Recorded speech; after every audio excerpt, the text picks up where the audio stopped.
Awesome. This is so exciting. Okay, we totally have the back neck done. After you are done, it says to put your stitches on waste yarn and set them aside for now. So I've done that here. So you can see here, I have my back piece, and instead of putting it on waste yarn, I have an interchangeable needle set. And luckily it comes with these little stoppers that you can kind of put on the end of your cord, so I just left it there.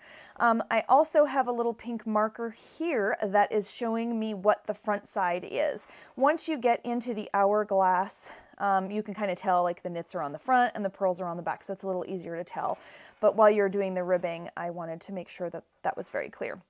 Now, I started the hourglass and I was using this chart, and I just kept getting lost. And then as soon as my sticky note fell off, then I was like, where am I? So instead, I wrote all of this down on note cards. So you can see each of the note cards has a row, and then it also says what you're supposed to do on the back of the row. So whenever I sit down, I can look at what is on the top here, and I know that's the row that I start.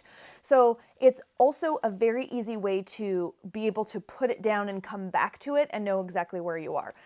So I went with the note card method. Okay, so now it's time to start the front, and we have to pick up stitches along the shoulders of the back. Once we have both of the fronts done and attached to the shoulders and you get down a little ways, then we end up like connecting them all together and doing them in the round. But right now we're just going to talk about picking up the stitches on the right front.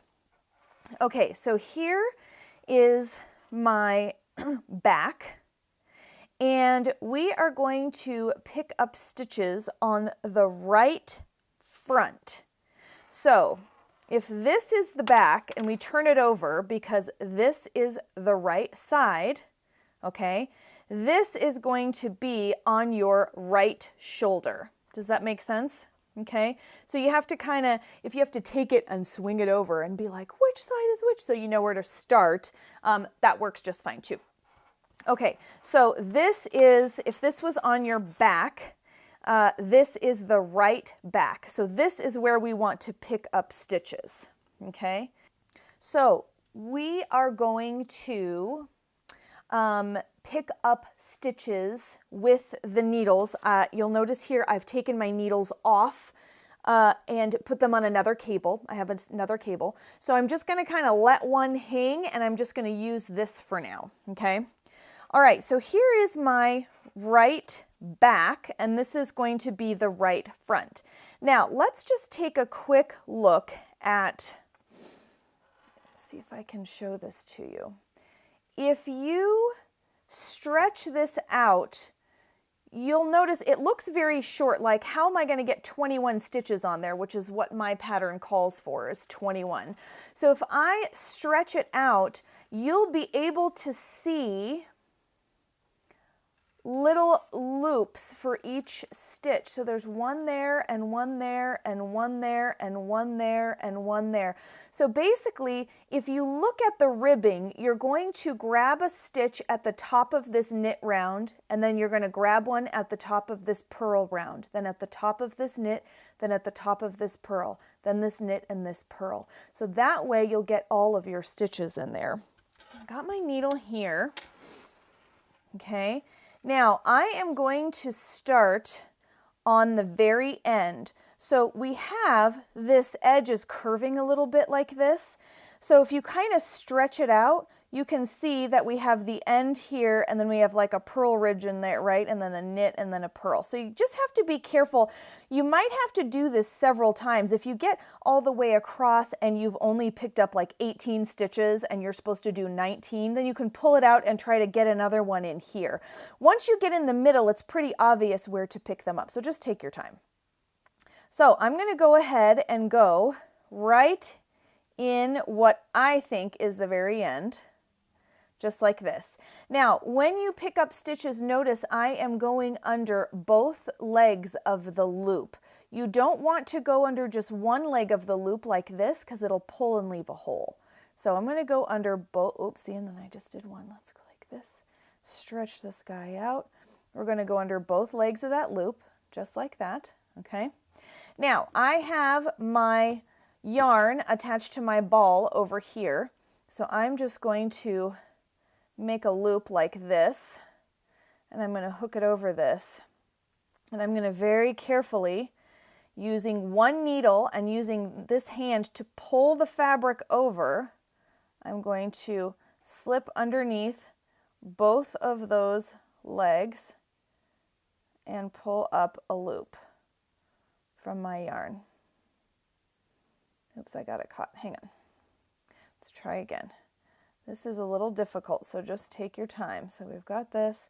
Here's our starting loop, especially when you're trying to go through. Okay, there we go. Whoop. Okay, there we got one. Hooray! All right, so now I'm going to go next door. Here's a good way of seeing it. See how you can see there's like 2 loops there, 2 loops there, 2 loops there. So now I'm going to go under these next 2 loops, just like that. Okay, I'm going to find my tail and drop it because I don't want to pick up stitches on my tail. That would be real sad. So now I'm holding the ball yarn, and now I'm going to loop around here, and I'm going to pull up another one. So that's 2. I'm going to go into the 2 loops next door. That's 3. I'm going to go into the 2 loops next door. 4, 5, 6, 7, 8. Okay. I got 20. And I need one more, but look, if I kind of stretch this out, I can go right in the end here. And this end one is a little bit like a knot, so I'm going to pull it over just like that for 21, okay? So now I have my stitches basically right back on the needle here. So my right shoulder is now back onto the needles. So now that you're joined, we're going to basically do the same kind of shaping or similar shaping that we did on the back side. We're going to do with the front side. You're going to make that nice curve on the neckline coming down this way. There's no new stitches in this section. There's nothing else to learn. We just have to follow along and concentrate on the pattern. You'll notice that as you go, there's a part where you cast on a few extra stitches and you put a stitch marker right there.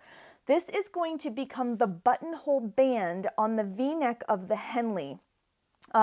So I want you to get yourself there, and then we will work on the buttonholes together.